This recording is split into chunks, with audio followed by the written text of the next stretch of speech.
Hello guys and dolls, welcome back. Today I'm going to be reviewing a new line of brushes that Sigma just launched called the Bunny collection.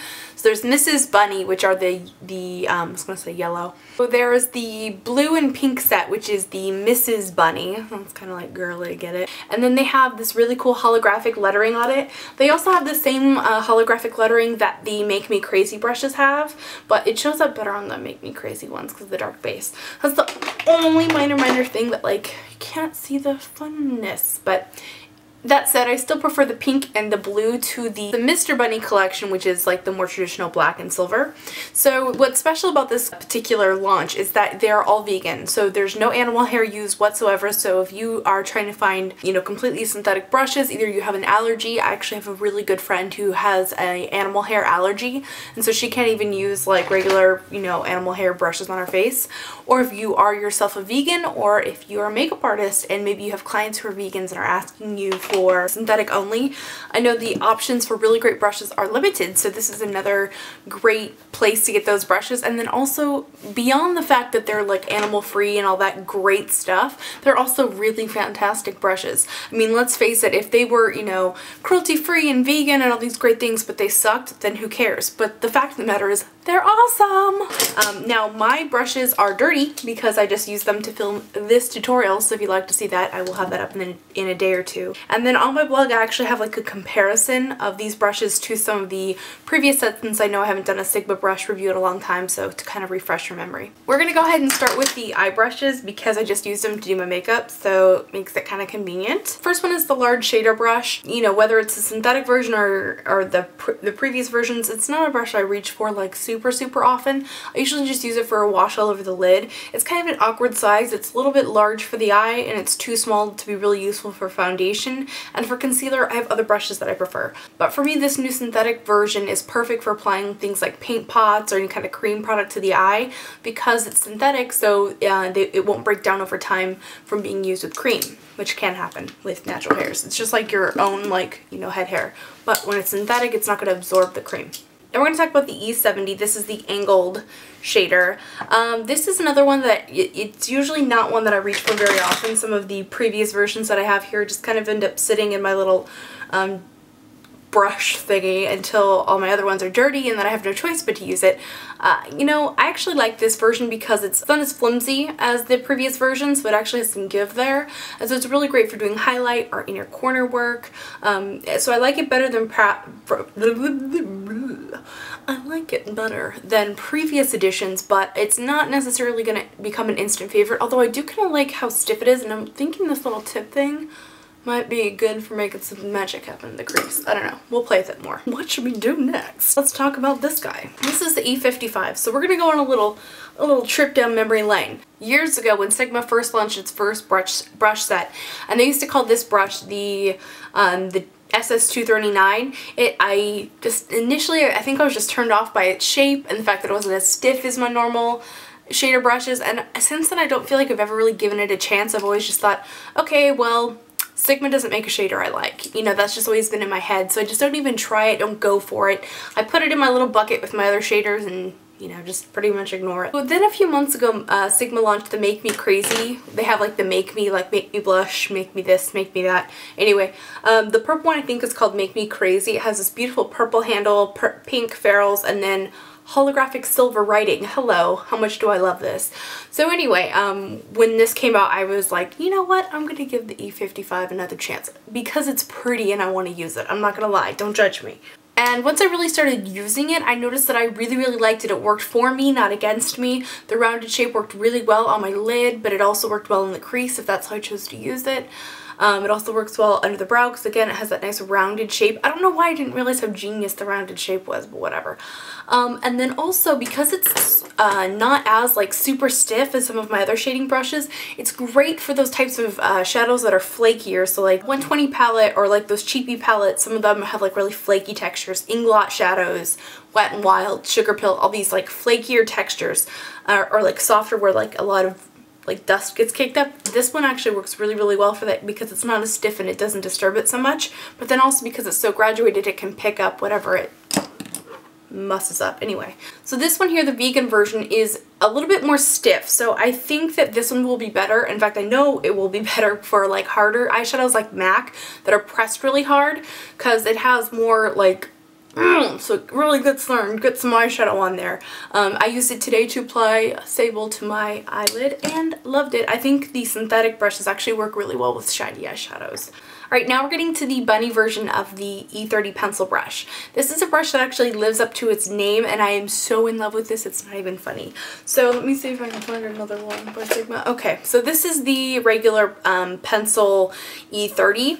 It's very fluffy, and I do really love the original brush for doing like a soft cut crease. It's big enough that you can actually blend with it, but it can give you that nice shape that you're looking for, but it's not good at doing super detailed work. Now this one, because you can see it's so much smaller, I mean, it's like ridiculous how much smaller it is. It gives you that nice fine detail. And I also noticed that they pulled the ferrule up onto where the brushes come out, which I think is part of why it's so nice and tight. Anyway, it's fabulous. It does really great detailed work. It gets right under exactly where you're going with it. I love this, and I really wish they sold them individually because I want to buy like a bunch of these, but alas, they're just available in the kit. So the next brush is the E40, which is the shader, and yes, every time I say the name of it, it makes me think of the wrapper. This is another one that's very different from its regular version. It's not as fluffy, and I think a lot of people think that the E40 is too big for the eye. I personally think it's a little big for the eye, and I usually just use it to dust away things or simply to blend out. I don't really use it to apply color. Now today for this little eye makeup thing that I did, I used this to apply color, blend it, the whole 9 yards. It's a really, really good brush, and if you want to look at my blog, I have a comparison between it and a few of Sigma's other blending brushes. This is really, really good. Now we get to the F70, which is actually a face brush. It's for concealer. Now when it comes to concealer, I typically prefer a slightly larger concealer brush. I like the E75, or the F75 rather, the face one. Yeah. Anyway, this one I will typically use when my other shaders are dirty. I use it for eyeshadow. I use it for applying like a cream base to the bottom. Ooh, don't want to mess up my eyeshadow. I use it to apply like a cream base to the lower part of my lid, or you know, something like that. If I do like a really dramatic look and I'm doing like concealer under the brow, I'll use it for that. But typically this isn't my favorite brush, but it, you know, it works really well, especially for applying like a sticky base to the lower part of the lid. So that's pretty much all I use that one for. All right, 2 eye brushes left. What shall we do first? We'll talk about the angled one. So this one's the E65. This is the angled one. This is what I would call one of the most improved brushes. Again, the ferrule kind of jumps up against the brush, which is kind of interesting. It has a really nice angle. It's much thinner and a little bit smaller than the previous editions. Again, I have photos of this against the regular one. It is so fantastic. It's so nice and slim. It works great for eyeliner, great for brows. This is a really, really good brush. Very much improved, Sigma. Good job on that one. The next eye brush I want to talk about is the EO5, and this is the most improved. If we were going to hand out an award for most improved, this one would win it. Again, that ferrule jumps right around and hugs the brush right where the fibers, not hairs, come out. It's very slim, very fine. It does a fantastic job of doing winged liner or anything else. This is a really, really, really good eyeliner brush, and I'm so happy because every time Sigma comes out with a new brush set, I'm always like, ugh, I don't like the eyeliner brush. And in my mind, I think, you know, Sigma still hasn't made an eyeliner brush that I like, and that has actually been true. The only thing I've ever used their eyeliner brushes for really are to apply, like, glue to lashes and stuff like that. This one I love, love, love, love, love, and it's another one that I wish I could buy multiples of in an individual kit, but they don't sell them like that, so oh well. Alright, now we're going to get to the face brushes. So this one is the F60, the foundation brush. It's just a flat filbert cut foundation brush. This type of brush is typically synthetic from pretty much any company. It's a very basic brush. Most companies make something like this, and I feel like this is a very intuitive brush for applying foundation. I feel like most people start with a brush like this. It's not my personal favorite for applying foundation to myself, but I do like this type of brush for applying foundation to other people. For whatever reason, it's just easier for me. Again, and maybe it's just that intuitiveness of it. It's great for very, very liquidy foundations or very thick cream style foundations to really, you know, you get a lot of control with this type of brush.